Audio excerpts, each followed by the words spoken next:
I always thought love was supposed to feel like home, warm, accepting, safe. But with Daniel, it was more like standing in a room with the windows closed and the air slowly running out. You don't notice it at first. You just feel a little tired, a little off, until suddenly, you're gasping for breath, and it's too late. We met in our final year of college. I was 23 then, bookish, quiet, always the girl in the corner of the cafe with a half-read novel and a lukewarm coffee. Daniel was different. Loud, charismatic, the kind of person who could make a room pivot around him just by walking in. When he noticed me, it felt like the sun had finally turned my way. At first he said he loved my mind, that I was refreshing, grounded. He'd laugh and say I balanced his chaos. But slowly, that admiration withered into condescension. The jokes changed tone. He'd roll his eyes at the books I read, the way I preferred nights in over-bar crawls, the way I spoke about dreams like they still mattered. We lived together in a small apartment just outside the city, too quiet for him, just right for me. It was a modest space, 2 rooms and a balcony that caught the morning light. I filled it with plants, soft blankets, framed quotes from authors I adored. He filled it with noise. Music that thudded through the walls, calls with friends that lasted till midnight, and constant, restless energy. It was never quiet for long. It was a Thursday when I first noticed something off. I was reorganizing the bookshelf in our living room, one of the few things he never touched. He called it my little shrine. I was midway through stacking the nonfiction section when I realized a book was missing. The bell jar, my favorite, was gone. I stood there for a few seconds, confused. It wasn't the kind of book Daniel would borrow or misplace. He always said it was too depressing. I checked the bedroom, under the bed, behind the couch cushions. Nothing. I even asked him that night, casually. He shrugged. Probably slipped behind something. You get so intense with those books of yours. There was something about the way he said intense. Like it was a flaw. Like I was some brooding cliché. I tried to let it go. It's just a book, I told myself. Maybe I left it somewhere else. Maybe I was overthinking. But that feeling, that tiny itch under the skin stayed. A few days later, I found my journal on the kitchen table. Open. Pages flipped. That journal never left the nightstand drawer. I asked him again, and again, he brushed it off. Relax, babe. Maybe you were half asleep and moved it. You do weird stuff when you're tired. He smiled when he said it, but it didn't reach his eyes. That's when I realized I couldn't remember the last time his smile had reached his eyes. Despite the unease crawling in my chest, I kept trying to normalize everything. That's what I always did, rationalize, pacify, fold myself into whatever shape kept the peace. I told myself he was just stressed from work, that I was just reading too much into things, as usual. But something in the air had shifted. Conversations felt clipped. He was distracted, distant. He'd come home and scroll on his phone for hours, barely acknowledging me. When I'd speak, he'd nod absently or give me that patronizing, aha, without really listening. The worst part? I still craved his attention, his approval, like a dog waiting at the door for someone who'd already decided not to come back. Then, one night, while folding laundry, I overheard him on the phone in the next room. I wasn't trying to eavesdrop, it was just that his voice had dropped, almost whispering. Yeah, I know. She's just boring, man. Like, she's nice and all, but a pause. Then a laugh. She's like a librarian who never takes off her glasses. The word struck me like a slap. My breath caught in my throat, fists tightening around the soft cotton of his hoodie. I couldn't move, couldn't breathe. He thought I was boring. A placeholder. Something quaint but uninspiring. The rest of his conversation blurred after that. I don't remember what else he said. Just that one word, boring. It echoed in my skull like a bell in an empty church. I didn't confront him that night.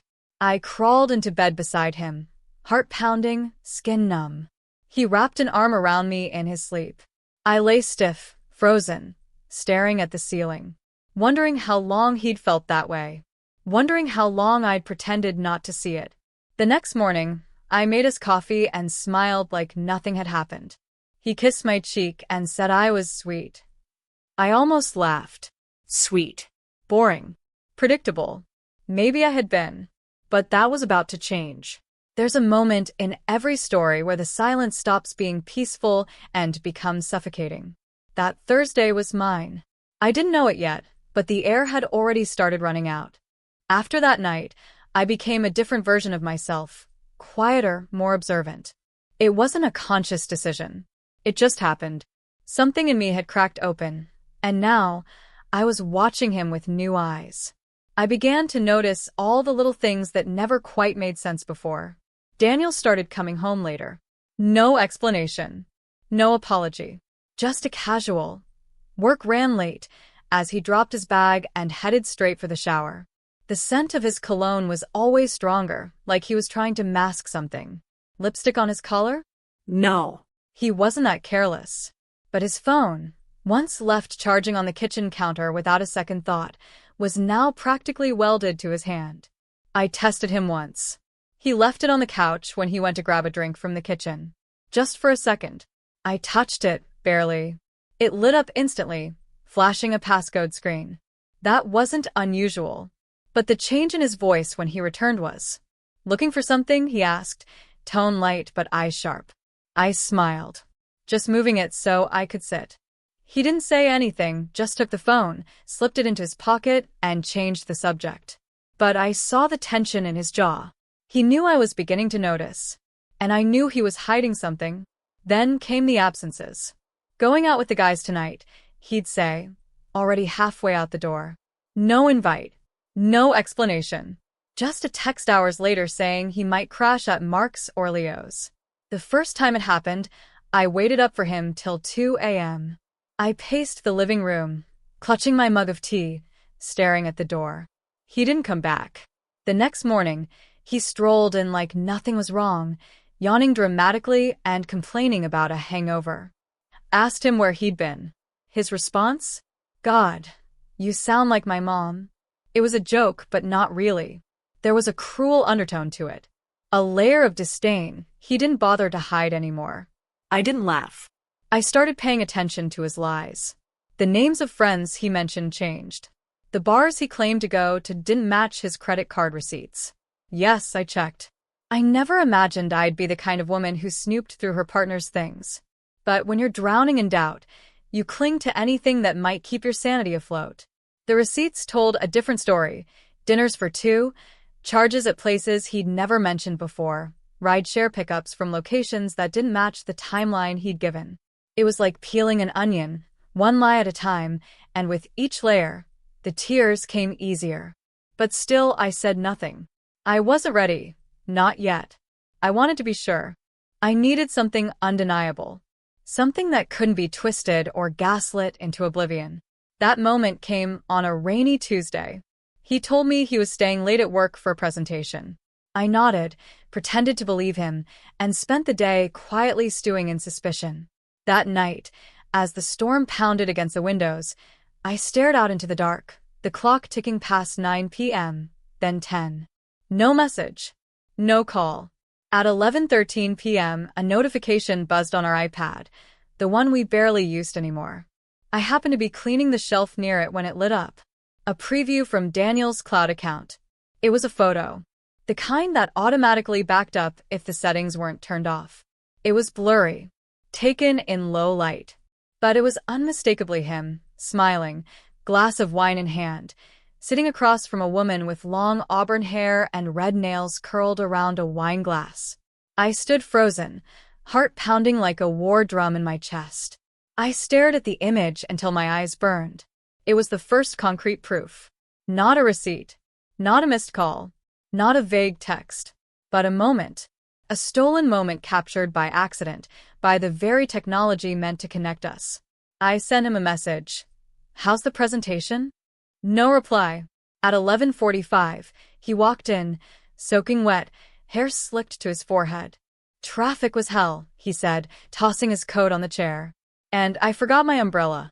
Can you believe it? I smiled. Of course. He leaned in to kiss me. I turned my head just slightly, let it land on my cheek. He didn't notice, or maybe he did, and didn't care. That night, I didn't sleep. I lay awake beside him, listening to his breath rise and fall, feeling like I was lying next to a stranger wearing my boyfriend's face. I replayed every moment in my mind, every odd glance, every deflection, every cruel joke disguised as affection. The way he made me feel small, uninteresting, invisible. And then I remembered something. 2 months ago, we were at a dinner party. I was talking to a friend about a podcast I liked. Daniel interrupted. "Don't get her started on that psychological junk," he laughed. "She'll talk your ear off about trauma and dreams and all that boring crap." Everyone laughed, including me, but I shouldn't have. Because I wasn't boring. I was curious, thoughtful, passionate. He didn't see that. Or maybe he did, and it scared him. That realization hit me like cold water. He never wanted to know me. Not really. He liked the idea of me.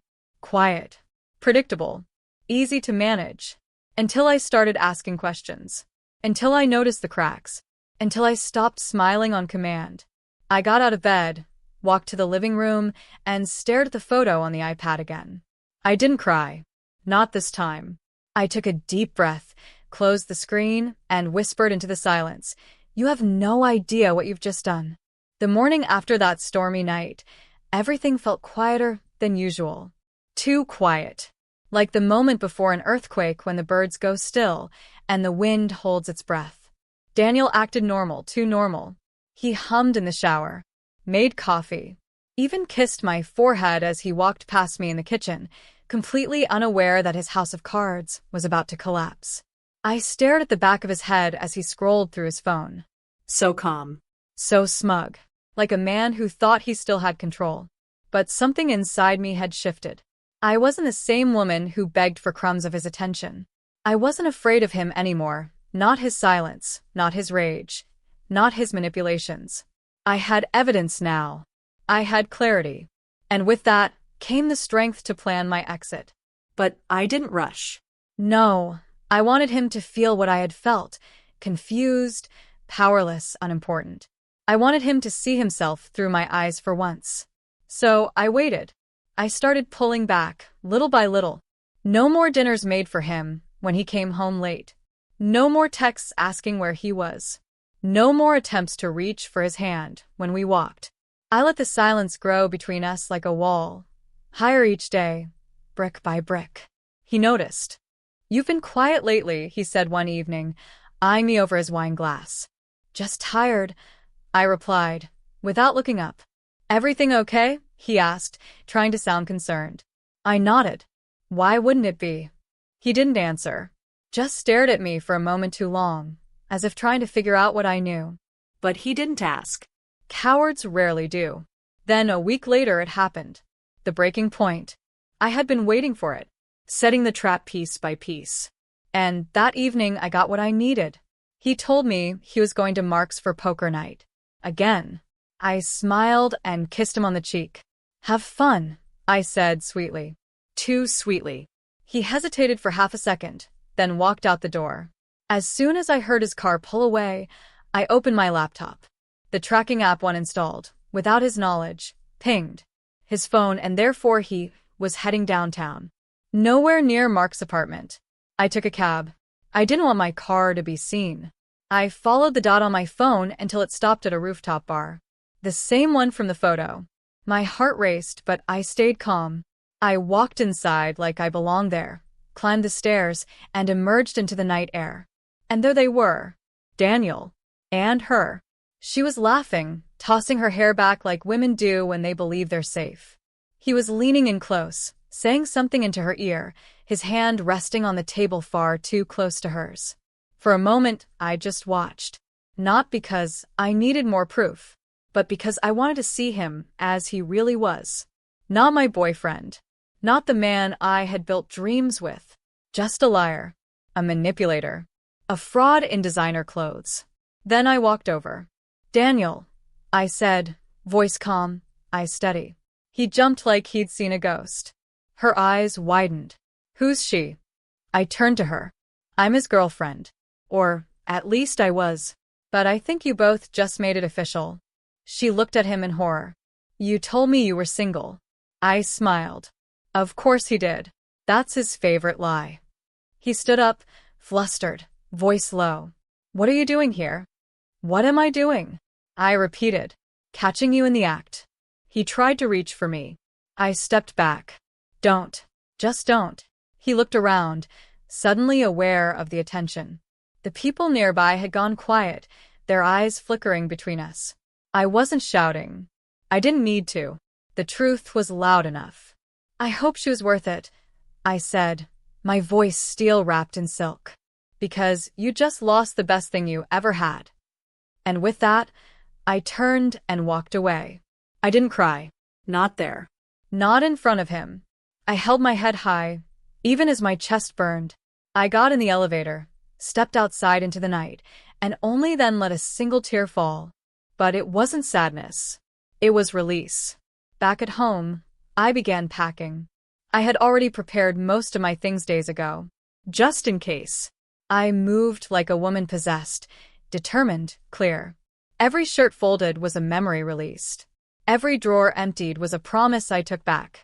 By the time Daniel came home that night, alone, ashamed, silent, I was almost done. He stood in the doorway, watching me. You're leaving? I didn't even look at him. Yes. He stepped closer. Can we talk? No, I said firmly. You lost the right to be heard when you chose her over honesty. I made a mistake. I finally looked at him. No, Daniel. A mistake is spilling coffee. What you did was a choice. Repeatedly.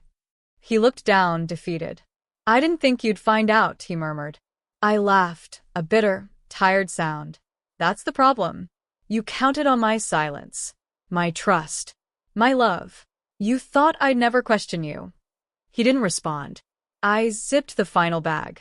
Took one last look at the place that had been our home. It didn't feel like home anymore. Just walls and memories I no longer wanted to carry. As I walked out, I said the final words I'd rehearsed in my head for days. I loved you once. I don't anymore. And I meant it. The next morning, sunlight streamed through the blinds of my new apartment. Small, quiet, and mine. The silence was different here. Not hollow or heavy like it was in Daniel's house. Here, it felt like peace. Like space to breathe again. The first thing I did was delete his number. No drama. No long text. Just delete. It felt like cutting off a chain from my ankle. I blocked his socials, removed his photos, cleared every trace of him from my phone, not because I hated him, but because I was done letting him live rent-free in my energy. The pain didn't vanish overnight. Heartbreak never works like that. But something deeper was growing beneath the ache, something unfamiliar but powerful. Strength. Not the loud, aggressive kind. The quiet kind that comes when you finally choose yourself. When you stop asking others to love you the way you should have been loving yourself all along. For weeks, I poured myself into rebuilding, not just my life, but my sense of worth. I started journaling, something I hadn't done in years. Each morning, I'd write down 3 truths. 1. I am worthy of real love. 2. I am not responsible for someone else's betrayal. 3. I will rise from this. Those affirmations started as words on paper. But slowly, they became beliefs, then convictions. And eventually, they became my reality. I began to remember who I was before I met him, the vibrant woman with dreams, passion, and laughter that filled rooms. The woman who loved art museums and thunderstorms and dancing barefoot in the kitchen. She had been buried, silent, forgotten. But now? She was waking up. I enrolled in a weekend photography class. Always wanted to, but never had the time because Daniel always needed me to be available. Now I had nothing but time and the freedom to fill it however I wanted. One Saturday, during a class field trip to the botanical gardens, I found myself kneeling beside a patch of tulips, adjusting my lens, lost in color and light. That's when I met Sam. He wasn't flashy or trying too hard, just kind, curious. He asked if I needed help with my camera settings. We started talking. Nothing intense, just shared laughs over missed shots and how we both preferred overcast skies for photography. I wasn't looking for anything, not yet, but I noticed how easy it felt, how safe, How a light. Over the next few weeks, we crossed paths again, coffee shops, library events, art exhibits. Always unplanned. Always pleasant. And though I was cautious, I felt no pressure. Sam wasn't chasing or playing games. He was just there, gently reminding me what healthy energy felt like. One evening after class, he walked me to my car. We stood under the soft glow of the parking lot lights. The world hushed around us. "You seem different now than when I first met you," he said. I tilted my head. "How so?" "More grounded. Like you've been through something and came out stronger." I smiled, a quiet truth in my chest. "I have." And I realized, in that moment, the revelation wasn't just about Daniel's betrayal. It was about who I became, because of it. That heartbreak wasn't the end. It was the doorway to the version of me that had always been waiting to rise. There were still moments when the past whispered. Nights when loneliness crept in, asking if I made the right choice. But each time, I reminded myself, silence with peace is better than noise in chaos. Solitude is not emptiness, it's sacred space. I started meditating, not the perfect, cross-legged, serene kind. Sometimes I just sat on the floor with my coffee and breathed deeply. I let myself feel whatever came up. Anger, sadness, relief, Joy. I stopped judging my emotions, stopped stuffing them down. I let them teach me, move through me, and leave when they were done. Slowly, the heaviness lifted. I ran into one of Daniel's friends at a bookstore. He looked surprised to see me. "Heard you moved out," he said. "I did," I replied, calm and collected. "He's a mess," the friend added. "Didn't expect you to actually walk away." I looked him in the eye and smiled gently. That's because he never really saw me. And with that, I walked away. Not to prove anything. Not to show I had won. But because I no longer needed to explain my worth to anyone, especially not people who failed to recognize it the first time. There is a particular power in choosing yourself. In not waiting for closure. In not begging for apologies. In deciding that healing is your job, and you're right. I started writing again. Just little blog posts. Stories about grief and growth. About betrayal and blooming. To my surprise, people started reading them. Sharing them. Messaging me to say, "This helped me leave too," or "I felt seen." My pain had found purpose. One message stood out from all the others. It was from a woman named Tara. She wrote, "I was in a relationship that drained me for 5 years. I never thought I'd be able to walk away. But your story gave me the courage to pack my bags. I left last week. I cried reading your post, but I also smiled because now I believe I deserve more. Thank you for reminding me I'm not alone." I read her message 3 times. Then I cried. Not from sadness, but from gratitude. Because sometimes your healing becomes someone else's survival map. And that's the kind of strength no one can take from you. They say karma never misses. I never prayed for Daniel to suffer. I didn't wish him pain, heartbreak, or failure. I just wanted peace. But sometimes, peace comes wrapped in poetic justice. It had been nearly a year since I left. My blog had grown into something I never expected, a community. Women from across the country shared their stories, their scars, their strength. I even got invited to speak at a local event about emotional resilience. Me, the girl who once cried herself to sleep beside a man who didn't love her. Life has a way of blooming when you clear the weeds. Then one morning, I received a message on Facebook. It was from her, the woman Daniel left me for. The one he replaced me with like I was disposable. My hands trembled as I opened it. Hi.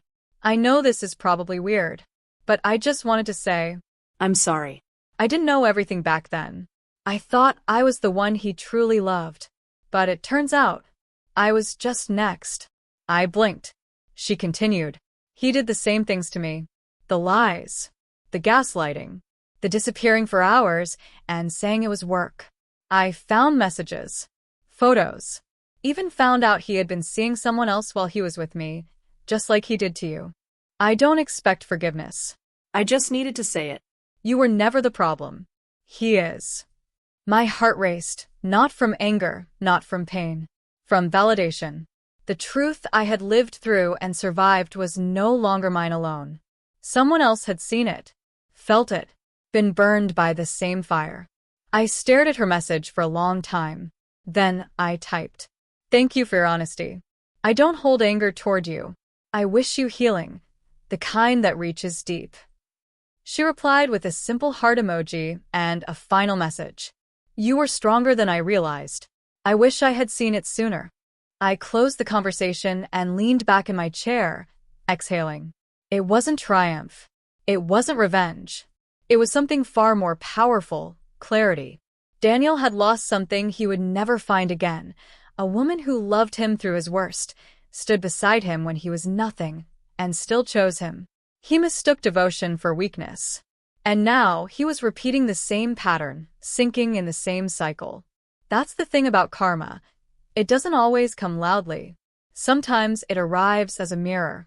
And the ones who ran from accountability are forced to face themselves. A few weeks later, I ran into one of Daniel's coworkers at a conference I was speaking at. I hadn't even known he worked in the same field. She approached me after my talk with a stunned look on her face.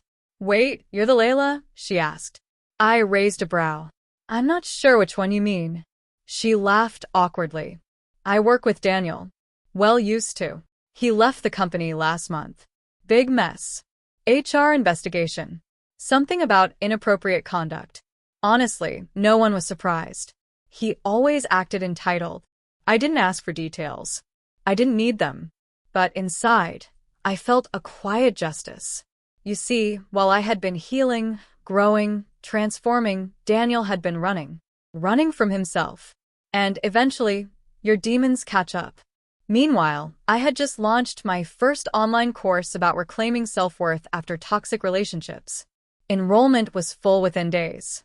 Women were writing to me with gratitude, with stories of how they finally left, finally breathed, finally chose themselves. That was the real win. That my pain had become power, not just for me, but for others. Months later, I was scrolling through Instagram when I saw Daniel's profile pop up under "People You May Know." Curiosity got the best of me. I clicked. His profile was private now. His bio was gone. And the photo that once showed him and the woman he left me for? Deleted. No smiles. No grand declarations. Just silence. That's the thing about karma. It knows when to arrive. And it shows you not just what you escaped from, but what you've grown beyond. One evening, as I was leaving the studio after filming a podcast episode, I found a small handwritten note taped to my car window. At first, I panicked, but the handwriting was familiar. "Daniel." I unfolded it slowly. "Layla, I know I have no right to reach out, but I saw your latest video. You look happy. Different. Stronger. I was a fool to treat you the way I did. You gave me love I didn't deserve. I didn't see your worth then. I do now. I lost something real when I lost you. I just wanted you to know. I regret it. All of it. No number. No plea to meet. Just a quiet confession." I stood there under the streetlight, holding the letter, feeling the wind blow against my skin like a whisper from the universe. But I didn't cry. I didn't feel sorry for him. I didn't wish to go back. Because that's the difference between then and now. Then, I would have clung to his regret like a lifeline. Now, I saw it for what it was. Too little, too late. Karma had spoken. Not with cruelty. Not with vengeance. But with truth. And in that truth, I found my own kind of peace. There is a unique kind of strength that rises from shattered places, strength not borrowed from others, but forged deep within. And that's exactly what I discovered, not in some grand moment, but in the quiet ones. The mornings when I woke up without anxiety knotting my chest. The evenings when I laughed, not the kind of laugh you perform, but the kind that rises from the belly, because joy has finally found a home again. The journey back to myself didn't happen overnight. I didn't wake up one day healed, confident, and glowing. No, I crawled. I fell. I had nights when I doubted everything. I questioned if I was too broken to be loved again, too damaged to trust, too scarred to try. But each day I showed up. For myself. I started setting boundaries. At first they were small, saying no to things that didn't feel right. Then they grew stronger, cutting off people who only came to take. Eventually, I built a life around yes that nourished my soul and no's that protected my peace.